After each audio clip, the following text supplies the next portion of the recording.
Today I'm joined by UK singer-songwriter Brendan Cleary, an artist with a growing reputation for honest, heartfelt writing, and a songwriter signed to BMG with songs already finding their way into sync placements.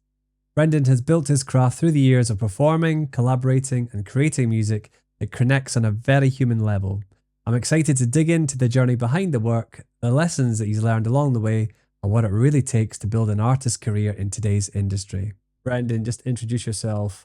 Cool. So I'm Brendan Cleary. I'm a singer-songwriter based in the northwest of England now. I lived in London for 10 years, sort of working on my craft. I studied songwriting at BIM, which is a music university in West London. So over the years, I've been sort of working as a songwriter, a gigging musician, teaching. It's been those sort of three things that have been the central points to my career today, and I've kind of worked on them where I've been able to live up north, which has been amazing, because home is where the heart is, as everyone knows. And I knew I wouldn't have wanted to live in London forever, so it's just been amazing for me to carry on doing what I was doing in London, but up here. That's awesome. And so what sort of started first? Were you always a songwriter first, or had you been doing other things and then songwriting was kind of at the side? I mean, you mentioned teaching as well. Were those always kind of symbiotic, or was one always the key focus for you? I think you've got to look back to the humble beginnings, I suppose. I remember falling in love with songs when I was really, really young. So my home was always filled with music by the Beatles, Simon and Garfunkel, great 60s, 70s artists. And I think that comes down to the fact both my parents were in the music industry. So my mum, she was a music producer. I don't know if you've heard of Jeff Wayne, War of the Worlds. Yes, I have. So she was a music producer for him in London. And then when I was born, she kind of stepped away from that. But of course, music was very much a part of who she was. And then my dad ran hip hop labels. I am in no way a hip hop artist, so that didn't rub off on me clearly. But again, like, I was just surrounded by music from a really young age. And my mum in particular, her love of the Beatles, really got me interested in the works of Lennon McCartney in particular, particularly John Lennon. Yeah. I remember when I was about 8 years old, I was just listening to his songs and I could just feel everything. I think that was the biggest thing. Like, most kids my age were listening to music and just like singing along and all this stuff. But I just remember it had this emotional sort of pull over me. Yeah. So I did. I think I had that sort of emotional musical intelligence, I guess, from a young age. And it was probably from the age of 11. Once I'd played guitar for maybe a year, I started, trying to come up with my first songs, which were always about, crushes and things that 11-year-old boys do. So good old teenage angst. Yes, exactly. So yeah, that's where it began in terms of the songwriting journey, and I carried on writing songs, well, from probably 11 to now. I'm 29 now. And along that journey, teaching didn't really come into it until I'd left university. And I sort of just fell into it, really. Someone offered me some money to teach them the guitar because they saw me at a gig in London. And at the time, I was just gigging. So I was writing songs and I was gigging. Yeah. And then I realized, okay, I can do this teaching thing as well. I wasn't a very good teacher, I don't think, at the start. It was just teaching chords, teaching everything that I knew. And that was always independent at the start. And then the longer I did it, I started teaching singing. I started teaching songwriting, because that's become more of a thing over the last 10 years, I guess. I mean, I studied songwriting at BIM, and that course when I arrived was only 6 years old. So in terms of like a songwriting curriculum or whatever you want to call it, that's very, very early stages still. So that, in terms of teaching, that's the thing I'm most passionate about, because of course that's the thing that I started off doing and fell in love with. So yeah, up to now, I'm doing all those three things: songwriting, gigging and teaching. Not as much songwriting as I'd hope right now, Yeah. because got to put food on the table, and teaching and gigging seem to be the more lucrative things in my life over the past few years. Yeah. But yeah, it's interesting talking to you now. I do. I need to do more of what I love. Conversations like this make you realize maybe you've been putting things on hold for a little too long. Absolutely. That's why I enjoy having them, because it kind of gives me a bit of impetus as well. And it's really fascinating listening to you talking about how you got into music in the first place, because it kind of mirrors how with my situation, I mean, it was just rummaging through my folks' music collection, and they were both music teachers, but I never really Yeah. had them as teachers. They kind of had instruments around the house, and I would just pick them up and just play them and just have an Sure. experiment with them. And it's kind Yeah. of something that I've tried to replicate, with my own son, because he just does not want to be taught. He just likes to figure it out for himself. But it's interesting because it was Mike Oldfield, I think, that kind of tuned me into picking up the guitar, and it was more obscure things like obscure film scores and things like that. So Yep. it was less about the Beatles for me and more about that side of things. But still, it's still the avenue in, and this is the thing. This is the beautiful thing. Your avenue can be anything, but it's what sparks you into picking up that instrument.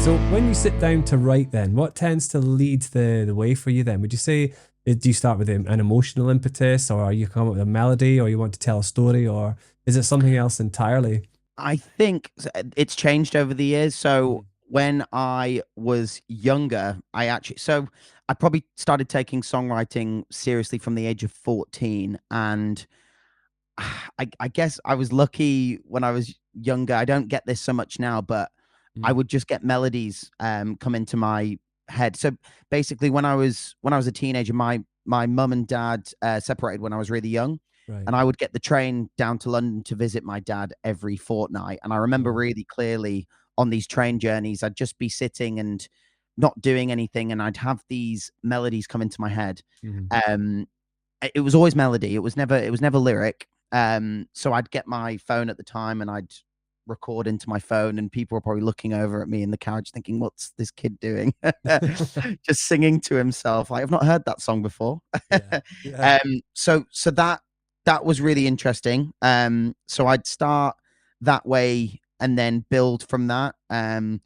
What I was really not so good at when I was younger was making songs make sense. So I would always focus on what sounded good. So phonetically, I was interested in the sounds of things. So that was always a priority, rather than I'd make it work, but it was less focused on the storytelling. And that sort of came a few years later, I guess, with a bit more life experience. That's when, especially just learning more about my craft, going to university, I would really push myself to actually start with the concept and work backwards from there.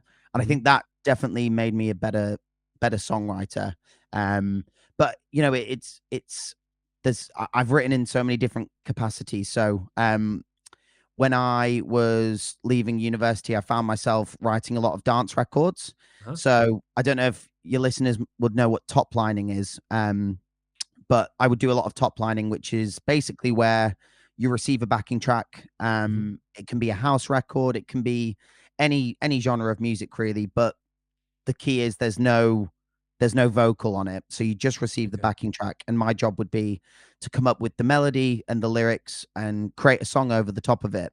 That is obviously a very different way of writing, and that was I'd always make sure that I had a really good concept for those things first. And it was all about hooks. It was all about making it as catchy as possible. So of course that's very different than to writing a folk song, which structurally is very, very different.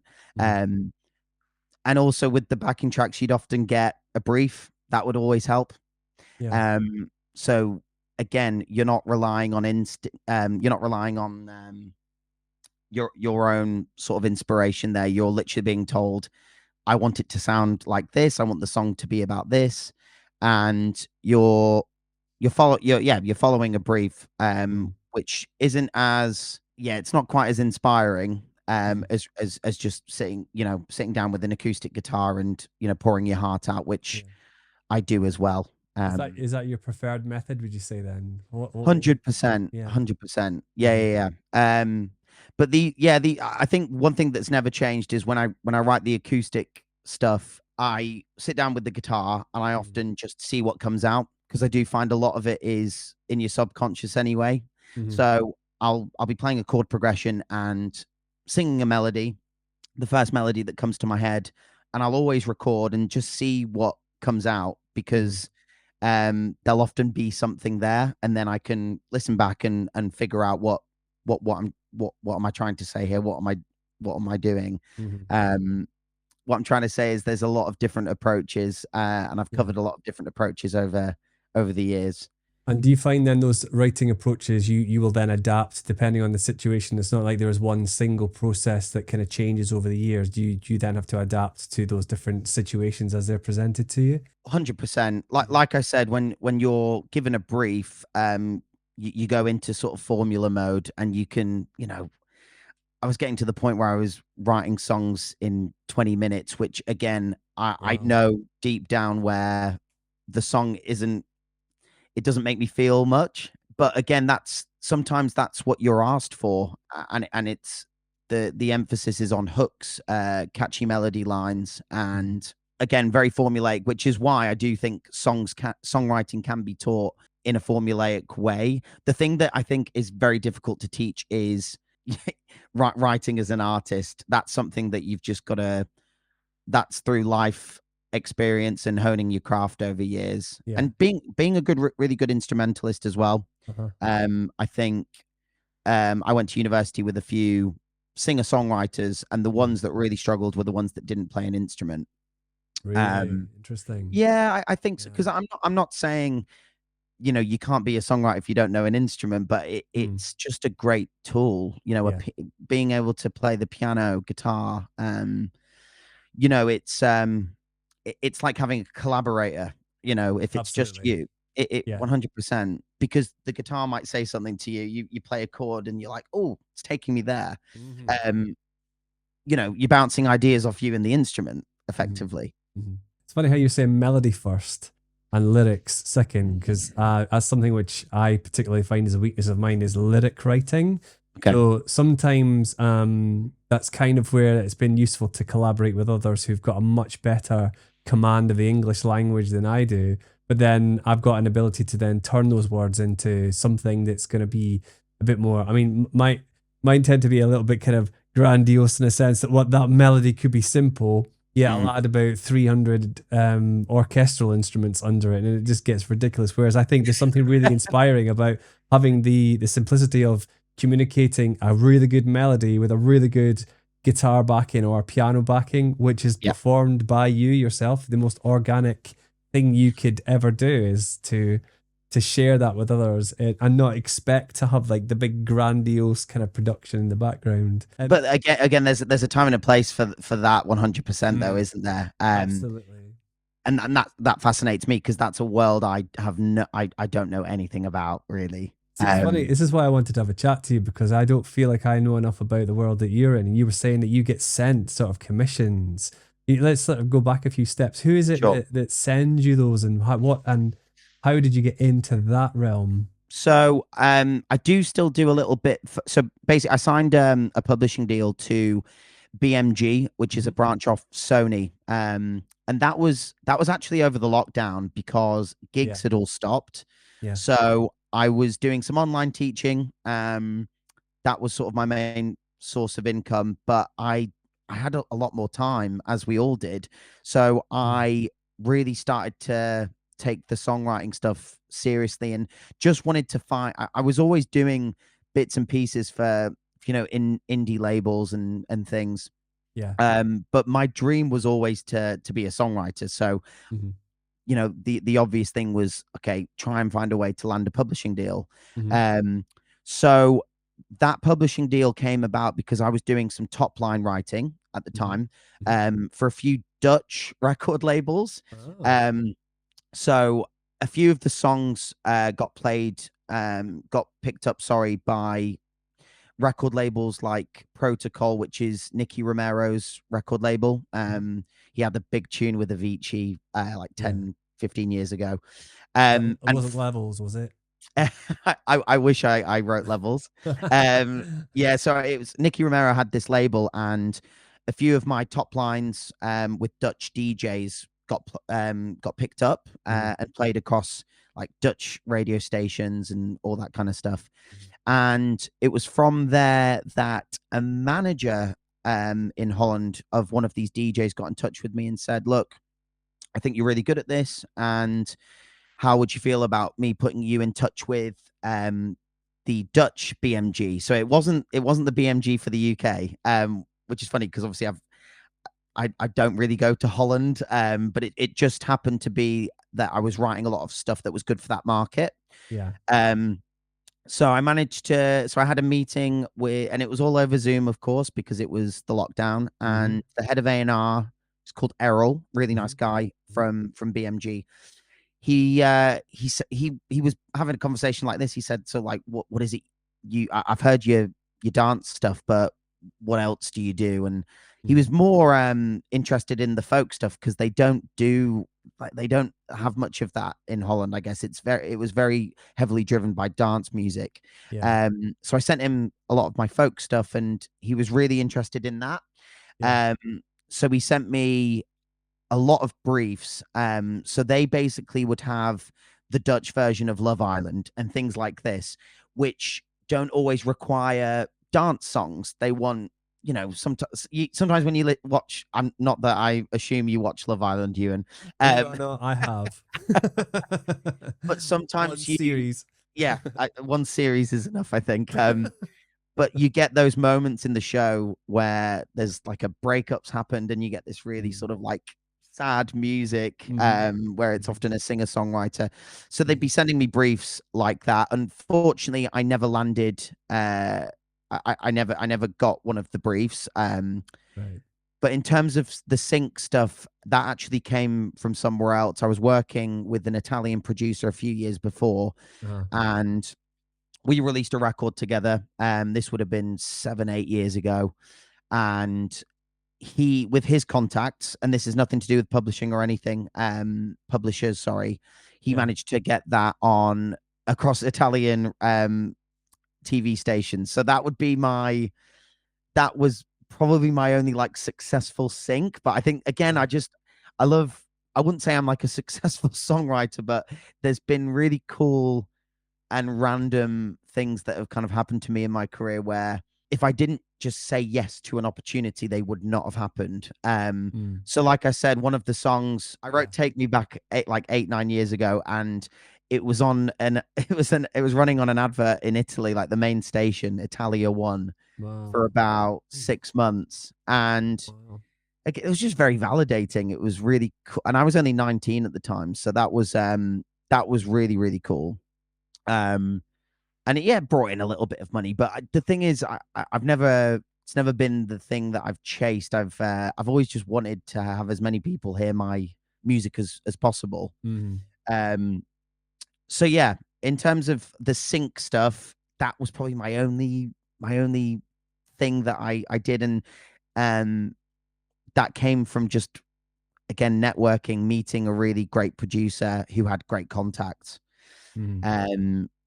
But yeah, onto the publishing thing again. I think what got me down a little bit from signing for BMG was I thought, in my sort of naivety, once I'd signed a publishing deal, that's me. I'm done. I've made it. I've made it. Yeah. It's just so far from the truth. So I got sent a little advance. That's what they do. They send you some money to kind of get you started, and it means that you don't have to work on other things whilst you're focusing on the songwriting stuff. I've got 10 songs out with BMG that were sort of top line writing, dance records, and a really, really great experience. I've not done much with BMG in the last year. I'm still on their books.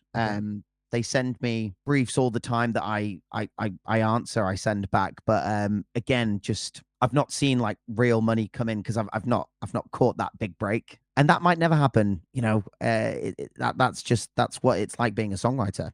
Yeah, it's fascinating because I have always, people have said to me, "Oh, you should get into sync, you should get into sync licensing," and I've always been like, "Well, how?" And you just described it effortlessly. You're basically putting your music out there, you're getting it Yeah. heard, you are gigging, people are seeing you, and they know what your craft is, Mhm. and then what you're doing is over time, you're building up, you're almost compounding for a crazy word to use in a creative sense, but you're kind of compounding your creativity by making sure that you are aware, you're out there, you're visible, and you are, yeah, you're seen. And so the more that you're heard and the more you're seen, the more likely it is to be picked up. And I Yeah. think that's a really good lesson for new writers, new composers that want to break into the space. Would that be what your advice would be for them? 100%. I think more than actually being assigned to a publisher, the more work I've got has been from featuring on other artists' records, Uh-huh. writing with other people, because that's the great thing about well, Spotify allows you to see song credits now. Mhm. Um, so I've the amount of people that have sort of messaged me on Instagram to say, "Look, I love what you did on this record. Can I work with you?" Yeah. It's if you're not releasing music and if you're not collaborating and working with other people, you're very difficult to find.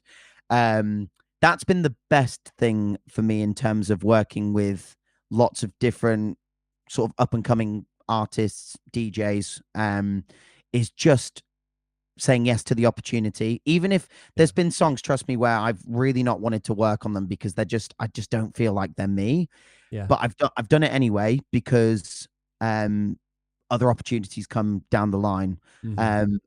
An example of one that I wouldn't say I'm particularly proud of was I was working with a DJ on some original stuff, and then he said, and he was, he's actually quite a big DJ in Holland. To be fair, I think this song got in the German charts, like it was like number 30, which is Wow. nothing to gloat about. I don't know. Yeah. It's kind of cool. It's Um, seen.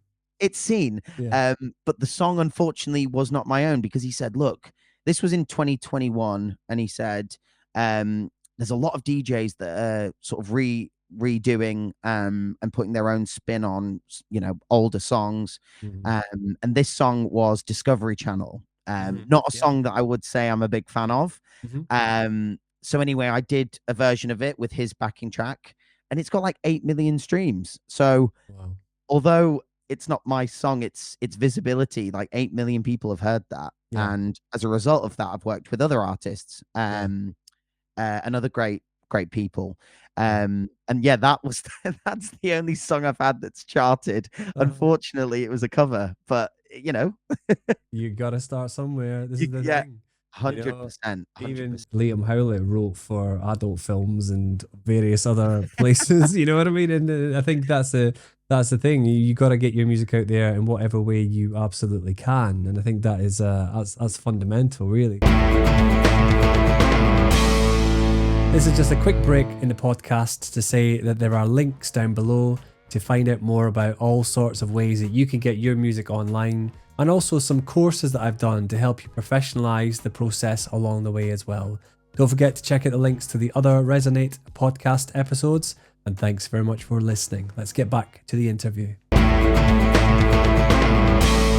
In terms of the process then for a DIY artist, how would they then go around getting their music out there, both online, through socials, these kinds of things? What would be your tips? Luckily, there are still enough venues that are supporting music. I was really surprised when I moved back up north from London, Mm. how you've only got to look at the Lancaster Music Festival. I was Yes. doing a gig at the Corner House, Hmm. and I came out of my gig, and everywhere you turned, there was someone with a guitar on their back. And I just thought, this is Yeah. really, really great. There's loads of open mic opportunities as well. Mm. That would be a really good place to start. One year, I challenged myself when I was at uni to do, was it 3 open mics a week? And obviously, London, there's so much opportunity. I get that. Yeah. But you can still do that up here. And that's the quickest way to show what you're about as an artist, because there are still enough music lovers as well that want to support up and coming local artists. I think people always love hearing artists that have a story and have something to say. I think Mm. that's really important, is knowing what your message is as well. Mhm. Knowing what kind of artist you want to be. You don't have to have it all figured out right Mhm. away, Mhm. but at least have some sort of vision as to, yeah, what message are you trying to deliver to your audience as an artist. So for me, I struggled. I think I'm allowed to mention this, but I had some issues with like addiction when probably like 4 or 5 years ago. Yeah. And a lot of my music was heavily a response to my struggles and the Mhm. pain I went through. Mhm. I'm not saying everyone, like, people have their own stuff, but like to connect with a real part of yourself and put it into your music is so, so important, Yeah. because people can connect to that. And Yeah. then you can use your Instagrams and TikToks to deliver that message Mhm. even more so. So Mhm.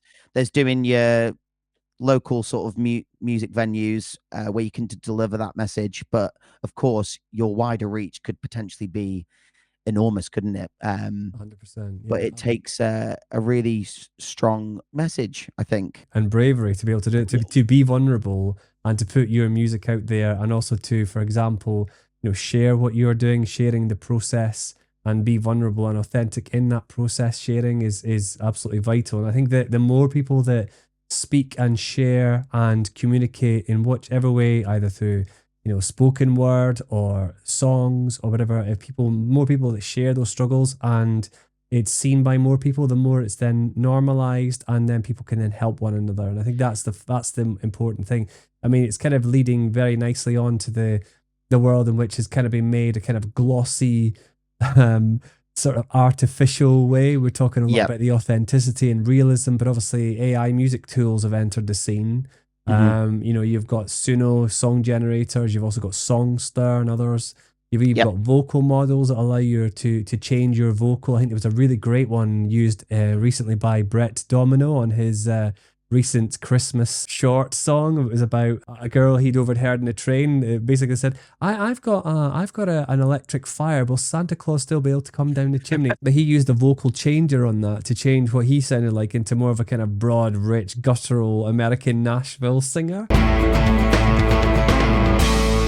How do you feel that those tools are impacting on songwriting and sync licensing? Because obviously, recently I'd heard that, I don't know, was it Warner? They've managed to partner with some major record companies are buying into the AI now to I think they have to, don't they? Really, yeah. they have to stay aligned with the technology, which completely makes sense. Yeah. I'm I'm in two minds about it, because on a selfish standpoint, Mm. um, I used to do a little bit of work for a company called Songfinch, Yeah. which is an American company. I think they're pretty well known in America, but my job was basically to write customized songs for them. Uh-huh. And it was a really cool way of, earning a couple of quid whilst being really creative. Yeah. So, for example, a couple that were getting married, let's say, would get in touch with Songfinch and say, we would like uh, one of your artists to write us a song about our love story. So they'd give us these key points that we'd need to make sure that we hit, and we basically wrote their song.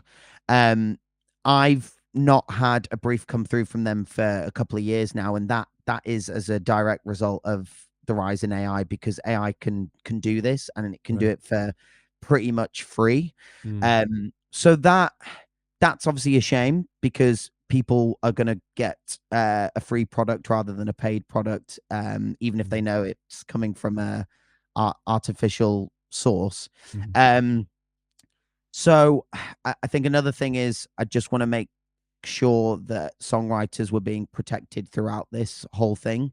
Um, I know, I think it was Paul McCartney that came out and said, or maybe it was, I think it was Paul McCartney, and actually Ice Cube said something like, "I will sue any AI company that uses my songs."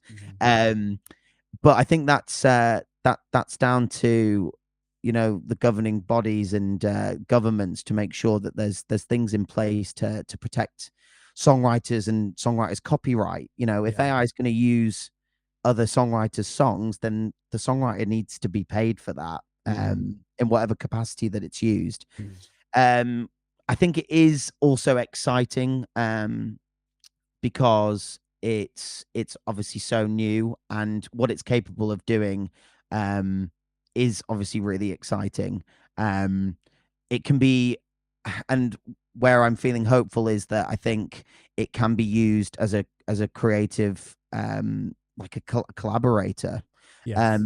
The thing I wouldn't want to see is people relying so heavily on it that they're not doing any of the creating themselves. Yes. I work with, I teach songwriting to a lot of kids, and they're already they're living this, aren't they? So we're obviously adults. We grew up with different technologies when we were in school, but the kids that are wanting to be songwriters, they have this available to them. Yes. And I think as our jobs, or my job as a songwriting teacher, it's just to really emphasize, learn the tools first, and then AI can help you. Once you feel like you're establishing yourself as a songwriter and a creator, I think, but the problem is a lot of people want things quickly, don't they? They want it yesterday because because some people maybe don't feel like brave enough to be able to have the skills, and other people just want to take a shortcut and then get to the money as quickly as they possibly can, and they're kind of doing creativity a disservice, I think, if they do that. But you're right, I think it should and can be used as a tool. There's an example which I've done quite recently where I've taken a generated song, because I had the lyrics, and which I actually on a very rare occasion did write some lyrics down, and I thought I'd put them into the song and see, and you would then choose the parameters. And it started off quite strong, and I quite liked how it had done it, but then it started to waffle toward the end. So I took the actual track and then chopped it down, and then took out, using another tool, to take out the vocal and leave the actual backing, and then to then recreate sort of my own version of the melody, the vocal, and also then a little bit more of the backing, try and improve bits of it. But I quite liked, for example, the drum sound was quite nice, and the bass sound was quite gritty that I thought could. So I almost took it and chopped it up and hacked it up, almost a bit like someone would have chopped up a cassette tape or film tape back in the day, and stitching things together and making it almost like DIY and rough. So that's an example of like you're still creating through the AI. How does that work? That in terms of are you running a program that's you're basically just saying to the AI, I want you to do this? Like how does, because I've not used one personally. So text prompts, so you can put in your parameters, like for example, rather than saying create a rap song, which a lot of people would probably do, you can actually say, and I've actually got some publications around this, which I'll leave links to down below, which is basically talking about how you can prompt artificial intelligence much better, known as the craft framework. Okay. So you've got to create your context, and you've got to create your kind of reality, your situation, your outcome. And so, for example, it's act as an award-winning songwriter. I mean, it's quite controversial, but this is the kind of example. Act as an award-winning songwriter. I mean, don't tell it a particular style, but you just say, I want you to write within this realm about this style and these lyrics. Use a female vocal that's powerful, thinking along the lines like Celine Dion or Mariah Carey or something like that. And then you just give it the lyrics, and then you say, I want an orchestral backing and I want heavy guitars, and then it'll then generate that song for you. And I go, that's cool, but then maybe the song didn't quite say what you wanted it to, or you can almost use AI and borrow from the lyrics that it suggests, or borrow from the melody lines that it suggests. And then so I use it as a kind of tool for inspiration that I can then chop and hack up. Sure. But I don't do this as like my process. I've only ever done this once. And it's fascinating. I might even drop the song in after the edit on this podcast, just to let people hear what the end result was.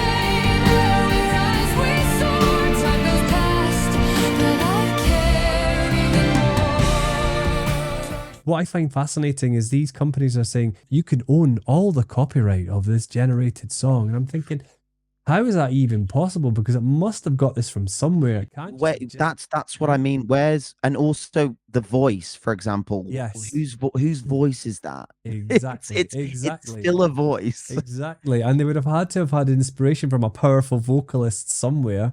That's what I mean. So it's one of these things that you think, it's a lure, and they're luring you in to a false sense of security. Yeah. Oh, yeah, I can create this.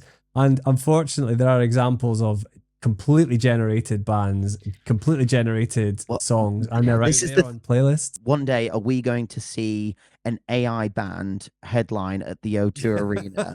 Yeah, exactly. Yeah, but I sadly, I can really see that happening one day. The next avatars will become like the next band, and it'll all just be avatars, you know, and you'll be accessing the gig through, I don't know, some virtual reality goggles, and you'll be paying like ridiculous amounts of money to access the content from your own home, and you won't have moved anywhere. I hope we have sense, and we know that that's not ever going to be healthy. And I do, especially for, you know, for young people growing up this way, I'm a little bit concerned with how easy some things are to access now. Like how I think there's less thinking involved in a lot of what kids are doing these days, and we see this as teachers, don't we? Absolutely.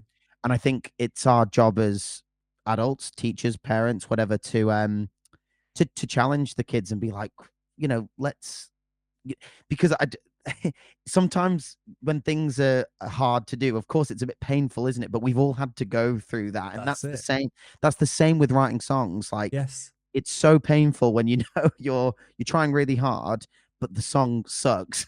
Yeah, absolutely. But you can never write good songs unless you've written 100 rubbish ones. Well, again, it's subjective. I get that, but I think you know when you've written a good song, like it's something that feeds your soul, that makes you feel good, and that is that's the best feeling in the world. You know, no one can ever take that from you. I think sometimes when I think of the better songs that I'd wrote, I'm so glad and grateful that I went through the struggle and torment of all the songs that didn't work out, that didn't make me feel validated.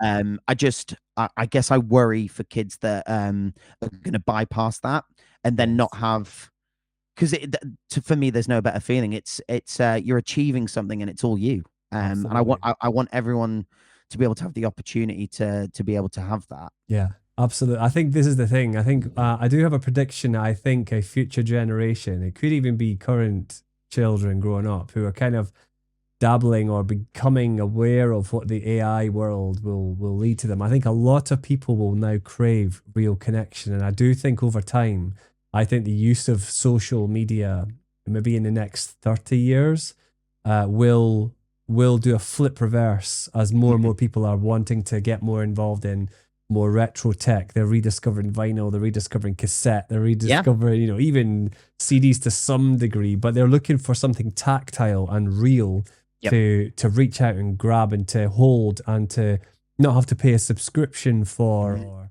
and I do think there will be a rally against a lot of these tools. I think that unless they come up with something drastically different and appealing, I think you're right. I think human connection, creativity, those things will become the commodity, the absolute.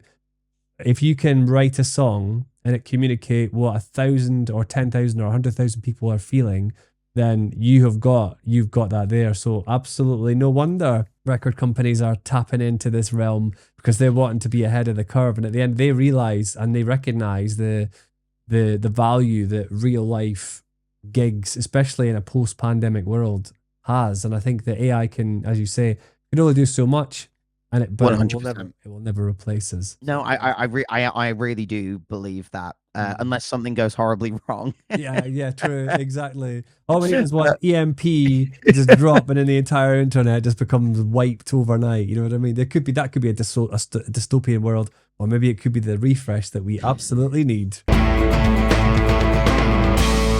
Well, I have to say, Brendan, thank you very much for talking today. Before we go, where can people who are watching and listening, where can they find you? Where can they hear you? Where can they see you? Firstly, thank you so much for having me, Euan. It's a pleasure to be able, like I say, it kind of makes you realize the things that you should be and want to be doing when you have conversations like this. So it's been a nice thing to have at the end of 2025, and maybe some New Year's resolutions for my songwriting going into 2026. But Nice one. in terms of where you can find me on Instagram, TikTok, Facebook, all under Brendan Cleary Music.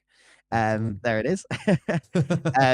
With regards to my songs, you can find me on Spotify. I've got my latest EP, which I released probably just under a year ago, The Afterline. That is still my proudest work. So I would really appreciate if you check that out and hear my story. And yeah, that's pretty much it. I've not got a YouTube channel yet. Maybe that's one incoming. We'll see. We can certainly help you with that. Yeah, no problem I'd at all. appreciate that. I think I'd need it.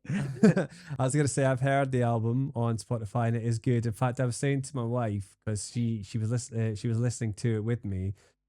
She sort of said it sounded like something that could be used definitely on like a Netflix series, like maybe the Heartbreakers, I think it was called, or Trying on Apple TV. There's very much a real lovely, wholesome, but really strong message there that very much talks about, the whole emotional realm that, you've been through over the last 20 years, and I think that it's well worth a listen. So definitely check those out. And I will drop those links down in the pinned comment down below. And as ever, thank you very much. So if you are wanting to catch other episodes of Resonate, do not hesitate. Do check those out. And I will see you in the next episode. And Brendan, thank you very much for joining me today. Thank you so much, Euan.